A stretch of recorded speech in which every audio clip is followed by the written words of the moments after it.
by seeing the light in darkness at any moment. If I can come up here and see anything from a different perspective, I can change my life in seconds and won't have to suffer. I can see it a different way. I saw this somewhere and I said, okay, that's mine. All things come to me in perfect mature timing for my highest outcome and for the good of all. Because if I win, you win. If you win, I win. Why? Because we're going to share our wisdom. And whatever we can't share is staying in their journal. Money comes back to me multiplied on every dollar that was spent. Double, triple, quadruple, 100-fold on every dime that was spent, taken, or stolen. And even everything that my ancestors didn't get to claim. Okay. I'm willing to open space for things I truly want by being gentle with myself. I'm intentional with love for myself. Y'all, I was so gentle with myself today. Washing my hair and putting a mask on my hair and cleaning it up so good. Just so gentle. I saw this on Google and I said, come on, Google. But then I added some seasoning to the ancestors said stop and some hot sauce.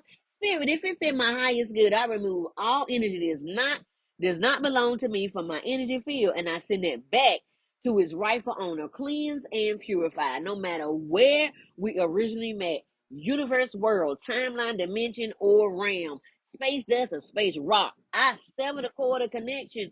The lessons have been learned, and I release you to find your own way. Okay, because we no longer agree. I call all my energy fragments back to me, just like Magneto. All my fragments are like a magnet back to me. I am free. I am free. I am free. Okay. I now release all energies and traumas and patterns that are not in alignment with my highest good and anything left behind of my ancestors. Okay. Across all timelines, dimensions, and realms. And everything they left behind that they didn't get is mine too. I am free. I am free. I am free. Do you hear me? I am free. I sit in peace and while I trust the process and I don't rush the process. Can we wait when it gets silent? You know what I mean? The proctor just showed up. And don't nobody get to talk when the proctor get ready to come into the room.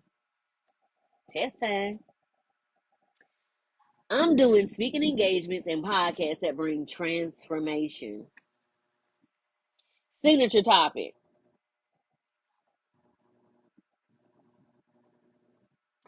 Helping visionaries reconnect, reinvent, go through the rebirth process, and rise with confidence. We're all visionaries with our own personal dreams. Just we forgot about them. Surviving life. We put it in the back seat, pulled it back into the passenger seat, hit it with the defibrillator, look at it, and tell it we going forward. Teaching individuals how to return to themselves. Quiet the noise on the inside because you can't do nothing with what's going on out here. Live boldly on your own terms, guided through mindset shifts, emotional release, and soul level understanding of yourself, helping all of us navigate reinvention or rebirth, setting boundaries, and rise into our own purpose with confidence because confidence is the missing substance to faith. Hi, my name is Renetta Cheston, the owner and founder of Life Success Results LLC, Soul Igniter, Trauma Overcomer, Holistic Spiritual Strategist. I work with the whole being from my level of training and education, mind, spirit, soul, and body, because all of it needs to be worked at one time. Okay? I have a bachelor's and master's degree in healthcare to understand and comprehend public and mental health. If you have a public health problem, you have a mental health problem. Because if someone has lost everything within seconds, they're in shock. They don't know what to do next. They're lost on the inside and they're stuck. Okay? That's a mental health problem until they're able to breathe again. Okay? Massage therapy, Reiki and sound healing, holistic practitioner where we pull out all the impurities from the rooter to the tutor, human design practitioner.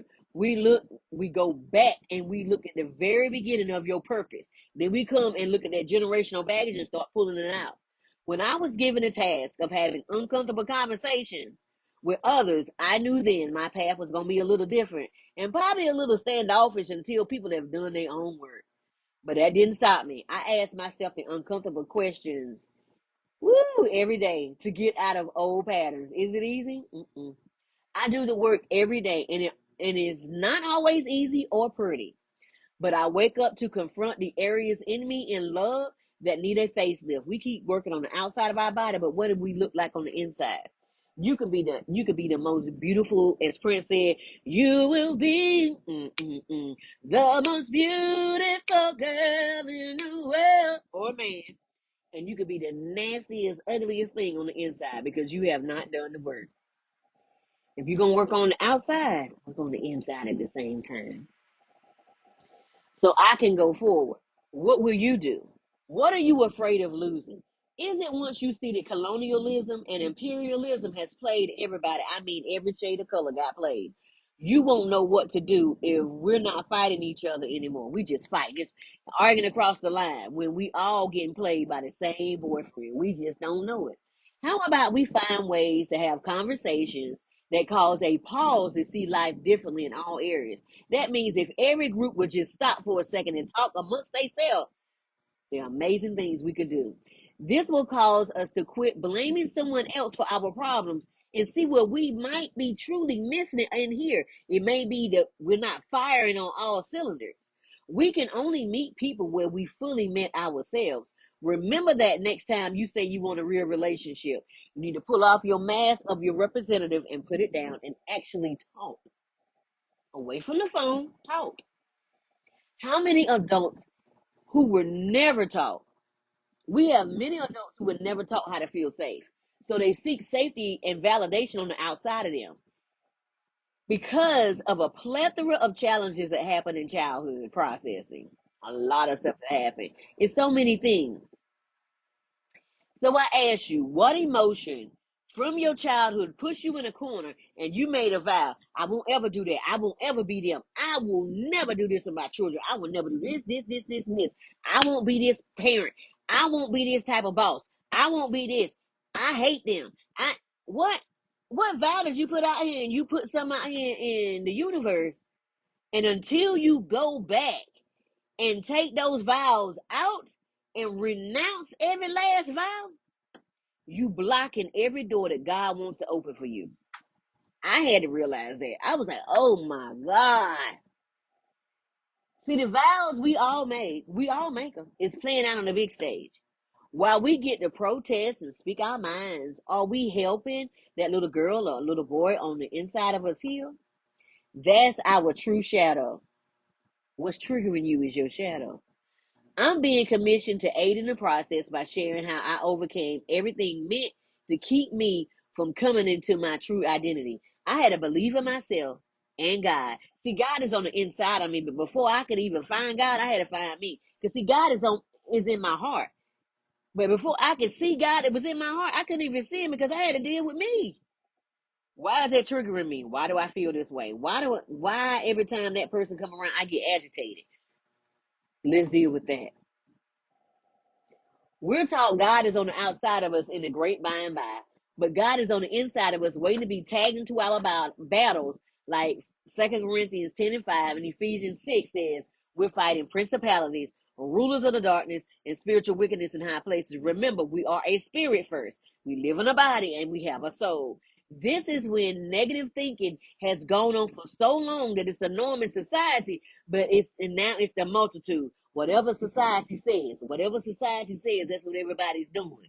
We can change it. If you don't like it, say I. And when you do that, it makes the whole universe stop and pay attention. This is what every ascended master had to fight against. The mindsets of us who complain but don't want to do the work or don't know how to. And it causes a dip in morale that most don't know how to get out because it's ancestral or generational.